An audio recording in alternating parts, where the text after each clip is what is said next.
fun baseball yesterday at PNC Park. All day, all night. Good morning to you. Good Thursday morning. We're not going to do that. I'm Dejan Kovacevic of DK Pittsburgh Sports.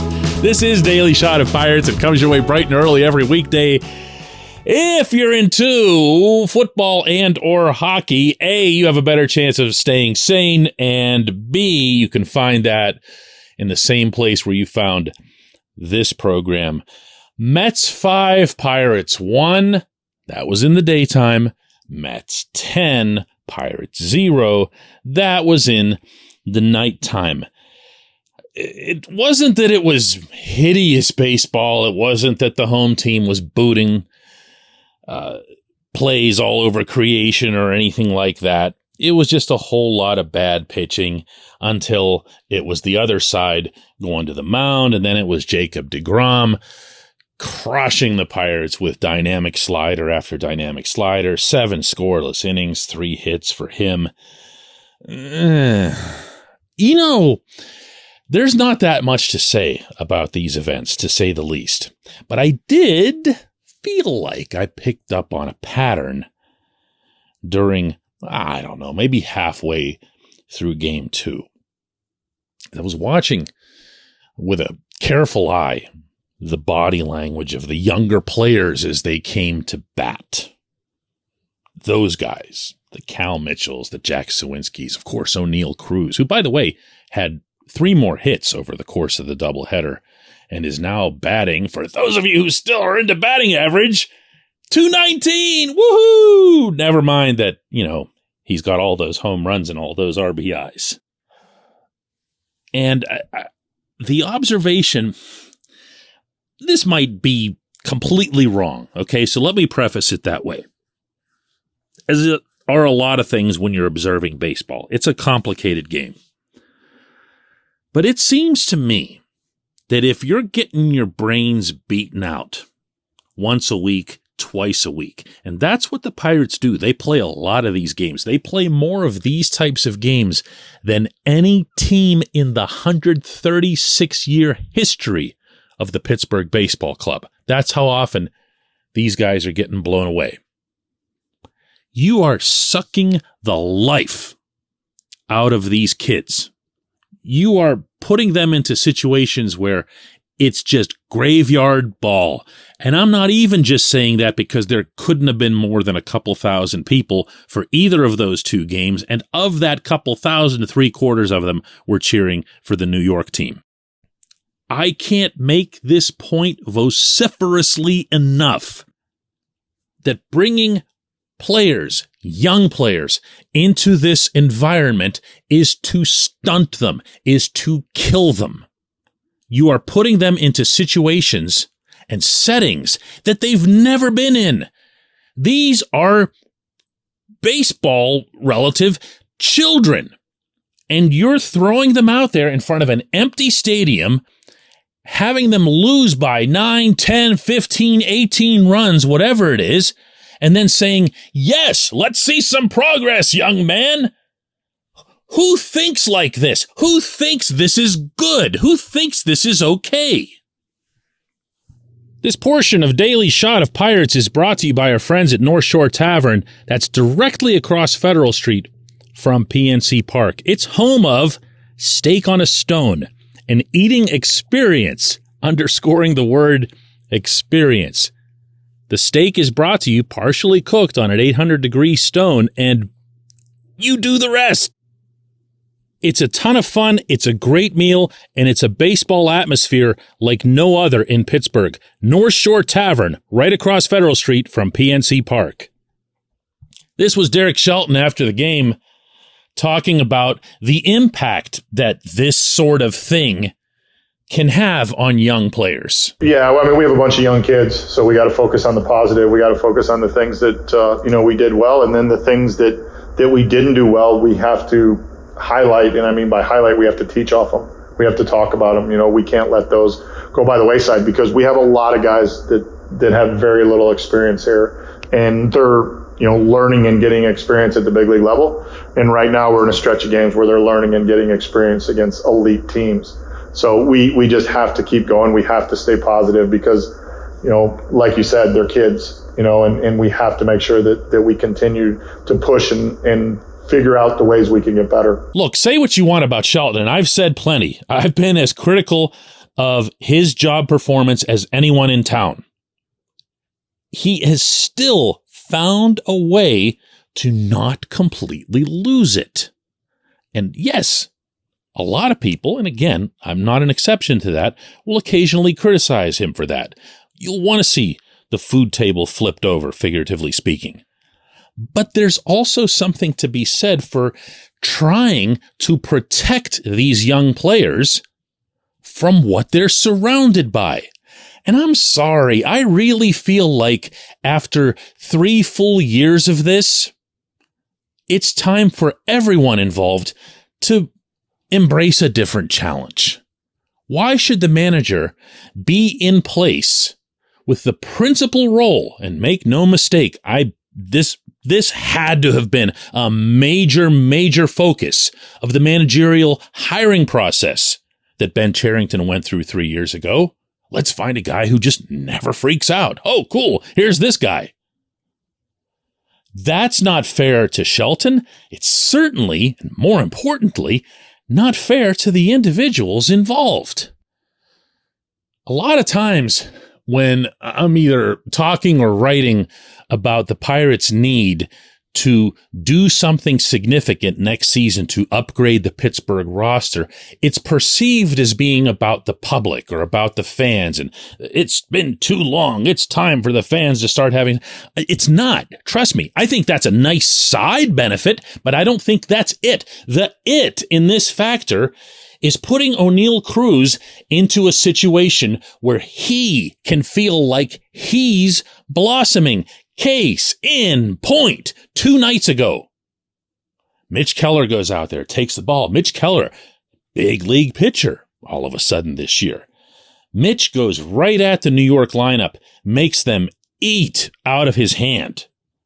Pirates stay competitive. Pirates poke out a couple runs. Everybody's feeling a little bit good. O'Neill's got a couple of hits. He comes up, boom, one hands one into the river, and he rounds third base with a big smile on his face, and he's feeling positive. And I'm sure he's feeling in that moment like, you know what? I'm a little bit better today than I was yesterday. Just a little bit better today than I was yesterday. Because, in part, a lot of good things were happening around him, and the crowd, as small as it was, and especially small as the Pittsburgh contingent of that crowd was, they let him hear it. They let him know that they appreciated it. He talked about it after the game. He talked about it. That's why you do it. It's not to appease anybody, least of all me, or you, or anyone on the outside. It's about creating the best possible framework for what you can only hope is future success. That switch does not just get magically flipped when the Altoona kids arrive. When we come back, J1Q.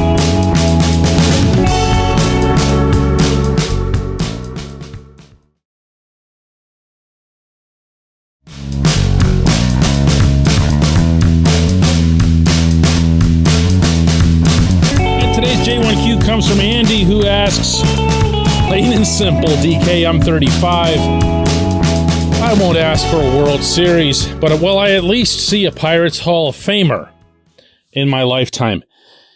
I mean, I like to be the positive guy, Andy. I kind of take some pride in that. Not as it relates to the Pirates, but as it relates to life. We're not on this mortal coil, as they say, for all that long. Might as well get through it with a smile on your face, right? Well, unfortunately, Andy, you chose this particular team as your passion. And while I would never, ever, ever say never to any scenario, especially after things that we've seen happen worldwide over the last 3-4 years, I will point out that Andrew McCutchen put himself into position to be a Cooperstown guy had he kept along the process that he was on. He already checked a couple of very significant boxes while he was in Pittsburgh. One is the obvious, that's MVP. When you're the MVP, you automatically enter into that discussion. Same thing goes with Cy Young. Even though there's a National League and an American League, it's a select group. It means that at some point in your career, even if it's just once, you were considered the best of your group. And that's the highest praise you can have, I believe, is to climb that mountain and at least be up there long enough to say, hey, here I am. Well, Kutch did that. Kutch did that in Pittsburgh. Kutch also set all kinds of standards individually, worked his way into the top 10 of a 136-year-old franchise in most offensive categories. And in the less tangible sense, he also was seen and appreciated locally as the guy who brought this team out of the losing and back into the playoffs, something that people like me and you, Andy, were asking a decade ago if we would ever see it again. So things are possible. And I should add, all of that happened under Bob Nutting as owner, which is to say that even that ominous variable ended up being something that the Pirates, under him, could overcome and did overcome. They won 98 games. So can it happen? Sure. Okay, I'm actually going to cement this a little further as I proceed. And here's why. Because you don't have to stay in one city your whole career to make it into the Hall. In fact, I can tell you as a Hall voter, when I go through these guys' track records, almost none of them are with a single team all this time. In fact, part of me is convinced that only Pittsburgh still expects that. Maybe because, Willie Stargell was here his whole career. Roberto Clemente was here his whole career. Even looking at other sports, Sidney Crosby, Evgeny Malkin, Ben Roethlisberger, Troy Polamalu. These guys were all in Pittsburgh the whole time. So we seem to think like that this is some national trend or expectation that we're singularly missing out on. It's not the case. Kutch, of course, has bounced around to several different teams. He's now in Milwaukee. I had a chance a few days ago when I was up there to spend some good time with him, just talking about baseball and life and where he's at. When he and I have discussed his legacy in Pittsburgh, what you should know that's worth sharing here is that he sees it as his legacy in Pittsburgh. That's why he and his lovely wife, Maria, remain to this day so active in the Pittsburgh charitable community. That's why they still maintain a home here. That's why, at least I think, when Kutch is done playing, he'll come back here. He'll come back here to live. This is someone who understands where he came up, why he was appreciated the way he was, and why he'll never, ever be appreciated like that somewhere else. In Milwaukee, he's just a guy. He's a guy whose name they knew when he showed up because he played for the Pirates all those years and faced the Brewers regularly. But when he has his name announced and he strides up to that box at American Family Field, he just gets the same applause that Rowdy Tellez would. It's not any different. In Pittsburgh, every single time he still comes up, he gets cheered. Every single time. The opening of every series, he still has to step out and doff his helmet to the crowd. That's how you would get another Hall of Famer in Pittsburgh. Because it wouldn't be somebody who would stay here the whole time, because nobody does that. In all likelihood, if you had someone who was of that spectacular level of skill, then there's going to become an issue of paying him. You might have heard about that one. But if you're in Pittsburgh for the first, 6-7 years of your career, and they're the best years of your career, you go in as a Pirate. When you watch O'Neal Cruz, believe me, I'm not sending him to Cooperstown here, but just to follow through with the hypothetical, when you watch O'Neal Cruz, one hand balls into the river, you're seeing something that other people can't do. And you're seeing that he's in a Pittsburgh uniform. And if you know baseball, meaning you know how team control works, which obviously most fans don't, you know that the Pirates hold his rights for the next 6 years. 6 full years. That's a long time. And nothing's to stop the team from coming up with a contract that can make it even longer, kind of like they did with Ke'Bryan Hayes. So it's there, all right? It's there. I appreciate the question. I appreciate everyone listening to Daily Shot of Pirates. We'll do one more of these tomorrow.